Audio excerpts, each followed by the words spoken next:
बुनियादी ढांचे को और मजबूत भी बनाएगा, गति भी देगा, हर किसी की उम्मीदों को अवसर देगा, अर्थतंत्र को एक नई ताकत देगा, नई मजबूती देगा और विकास को बहुत तेजी देगा।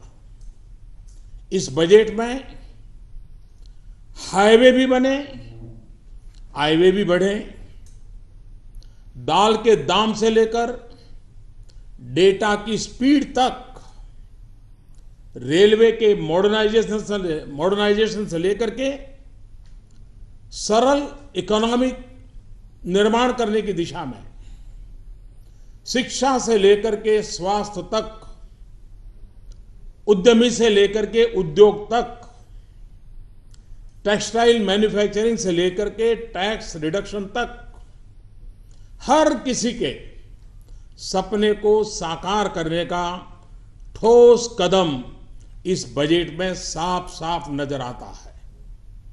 इस ऐतिहासिक बजट के लिए वित्त मंत्री के साथ साथ उनकी पूरी टीम भी अभिनंदन के अधिकारी है। ये बजट देश के विकास के लिए पिछले 2.5 वर्ष में जो कदम उठाए गए, जो फैसले लिए गए और भविष्य में और मजबूती के साथ आगे बढ़ने के इरादों के बीच ये एक बहुत महत्वपूर्ण कड़ी है। इस बजट को मैं देख रहा हूं। एक अन्य महत्वपूर्ण कदम है कि रेलवे बजट को जनरल बजट में मर्ज कर दिया गया है। इससे अब पूरे ट्रांसपोर्ट सेक्टर, उसको इंटीग्रेटेड प्लानिंग में मदद मिलेगी।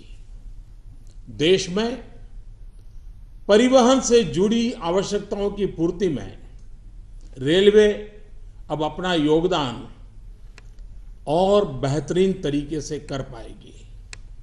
ये बजट कृषि क्षेत्र, ग्रामीण क्षेत्र, सामाजिक कल्याण, इंफ्रास्ट्रक्चर, इन सभी क्षेत्रों में एक विशेष ध्यान आकर्षित करता है। निवेश बढ़ाने और रोजगार के नए अवसर पैदा करने की दृष्टि से सरकार की जो प्रतिबद्धता है वो इस बजट में साफ साफ नजर आती है। इन योजनाओं के लिए आवंटन में भी बहुत बढ़ोतरी की गई है। सरकारी निवेश को मजबूती देने के लिए रोड और रेल सेक्टर के लिए भी आवंटन में काफी वृद्धि की गई है। सरकार का लक्ष्य 2022 तक हमारे देश के किसानों की आय डबल करने का इरादा है, 2 गुना करना है। नीतियां एवं योजनाएं उसी प्रकार से तय की गई हैं। बजट में सबसे ज्यादा जोर इस बार भी किसान, गांव, गरीब, दलित, पीड़ित, शोषित, उन पर केंद्रित किया है। Agriculture, animal husbandry, dairy, fisheries, watershed development, स्वच्छ भारत मिशन, ये सारे क्षेत्र ऐसे हैं जो गांव की आर्थिक स्थिति में बहुत बड़ा बदलाव भी लाएंगे और ग्रामीण जीवन जीने वाले लोगों के क्वालिटी ऑफ लाइफ में भी बहुत बड़ा बदलाव लाएंगे। बजट में रोजगार बढ़ाने पर भी भरपूर जोश दिया गया है। नौकरी के लिए नए अवसर पैदा करने वाले सेक्टर, इलेक्ट्रॉनिक्स मैन्युफैक्चरिंग, टेक्सटाइल, उसको विशेष राशि दी गई है। असंगठित क्षेत्र में काम करने वाले लोगों को संगठित क्षेत्र में लाने के लिए भी व्यापक प्रावधान किए गए हैं। स्किल डेवलपमेंट बजट में काफी बढ़ोतरी की गई है। ये हमारे देश के युवाओं को ध्यान में रख करके और जो डेमोग्राफिक डिविडेंड है, इसका भरपूर फायदा भारत को मिले, उस पर ध्यान केंद्रित किया है। Mahatma Gandhi national rural employment guarantee scheme, उसके लिए भी अब तक जितना हुआ है किसी भी वर्ष में न हुआ हो, इतना रिकॉर्ड आवंटन किया गया है। बजट में महिला कल्याण पर भी विशेष ध्यान दिया गया है। महिलाओं और बच्चों से जुड़ी योजनाओं के लिए बजट में वृद्धि की गई है। स्वास्थ्य और उच्च शिक्षा के लिए भी बजट में काफी बढ़ोतरी की गई है। आर्थिक विकास में तेजी लाने और रोजगार के नए अवसर बनाने में हाउसिंग और कंस्ट्रक्शन सेक्टर, इसकी बहुत बड़ी भूमिका है। ये बजट ग्रामीण के साथ साथ शहरी इलाकों में भी हाउसिंग सेक्टर को मजबूती प्रदान करने वाला है। रेलवे के बजट में एक बात पर विशेष बल दिया है और वो है रेलवे सेफ्टी फंड। इस फंड की मदद से रेलवे सुरक्षा पर पर्याप्त धनराशि खर्च करने में मदद मिलेगी। बजट में रेलवे और रोड इंफ्रास्ट्रक्चर के कैपिटल एक्सपेंडिचर में काफी बढ़ोतरी कर दी गई है। डिजिटल इकोनॉमी के लिए जो कॉम्प्रिहेंसिव पैकेज दिया गया है, उससे टैक्स चोरी की संभावनाएं कम होगी और अर्थव्यवस्था में काले धन के प्रवाह पर नियंत्रण संभव होगा। डिजिटल इकोनॉमी को एक मिशन के तौर पर शुरू किए जाने से आने वाले वर्ष में 2017-18 में 2500 करोड़ डिजिटल ट्रांजैक्शन के बड़े लक्ष्य को प्राप्त करने में बहुत बड़ी मदद मिलेगी। हमारे वित्त मंत्री जी ने कर प्रणाली में जो सुधार और संशोधन किए हैं, उससे मध्यम वर्ग को राहत मिलेगी, उद्योगों की स्थापना होगी, रोजगार के अवसर मिलेंगे, भेदभाव के अवसर खत्म होंगे और सबसे महत्वपूर्ण पहलू है कि निजी निवेश को प्रोत्साहन मिलेगा। बजट में व्यक्तिगत इनकम टैक्स कम करने की घोषणा देश के मध्यम वर्ग को ज्यादा स्पर्श करती है, बड़ी महत्वपूर्ण है। 10% से एकदम 5% कर देना बड़ा साहसपूर्ण निर्णय है। करीब करीब हिंदुस्तान के अधिकतम करदाताओं को इससे बहुत बड़ा लाभ होने वाला है।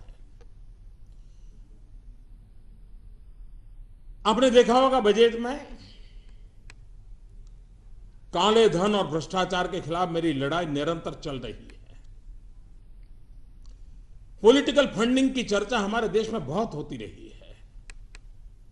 राजनीतिक दल हमेशा चर्चा के घेरे में रहे हैं। चुनाव के अंदर डोनेशन एकत्र करने की नई योजना भी वित्त मंत्री जी ने देश की आशा, आकांक्षा और काले धन के खिलाफ की लड़ाई के अनुरूप आज प्रस्तुत की है। देश के छोटे और मध्यम उद्योग नौकरी के नए अवसर पैदा करने के सबसे बड़े स्रोत हैं। इन उद्योगों की पुरानी मांग रही है कि ग्लोबल कंपटीशन में, वैश्विक स्तर पर मुकाबला करने में उनको कठिनाइयां आ रही है। अगर इसके लिए टैक्स कम किया जाए तो हमारे लघु उद्योग, जो कि करीब करीब 90% से ज्यादा है देश में, और इसलिए सरकार ने छोटे छोटे उद्योगों को और उसमें परिभाषा में बदलाव करके उनके दायरे को भी बढ़ाया है और टैक्स को भी 30% से घटा करके 25% कर दिया है। यानी देश के उद्योग जगत के 90% से ज्यादा लोग इसका लाभ ले पाएंगे।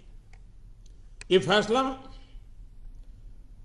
मुझे विश्वास है कि देश के छोटे उद्योगों को ग्लोबली कॉम्पिटिटिव बनने में बहुत बड़ी मदद करेगा। ये बजट देश के विकास के लिए एक मजबूत कदम है। इस बजट से रोजगार के नए अवसर पैदा होंगे, संपूर्ण आर्थिक विकास में मदद मिलेगी, किसानों की आमदनी बढ़ाने में ये पूरक होगा, नागरिकों को उनकी क्वालिटी ऑफ लाइफ को ध्यान में रखते हुए शिक्षा, स्वास्थ्य, आवास, ये सारी चीजों में अधिक अच्छी सुविधाएं की संभावना बढ़ेगी और बिना वित्तीय घाटा बढ़ाए देश के मध्यम वर्ग के पास उसकी खरीद शक्ति बढ़े, उसके जेब में ज्यादा पैसे आए, उस दिशा में प्रयास है। एक प्रकार से ये बजट हमारा देश जो बदल रहा है उसको और अधिक तेजी से बदलने का प्रयास, एक प्रकार से हमारे सपनों से जुड़ा हुआ, हमारे संकल्पों से जुड़ा हुआ ये बजट एक प्रकार से हमारा फ्यूचर है, हमारी नई पीढ़ी का फ्यूचर है, हमारे किसान का फ्यूचर है। और जब मैं फ्यूचर कहता हूं तब उसका मेरा मन में एक मीनिंग है। ऐप से फार्मर्स, किसानों के लिए, यू से अंडर प्रिविलेज, दलित, पीड़ित, शोषित, वंचित, महिला, उनके लिए, टी से ट्रांसपेरेंसी,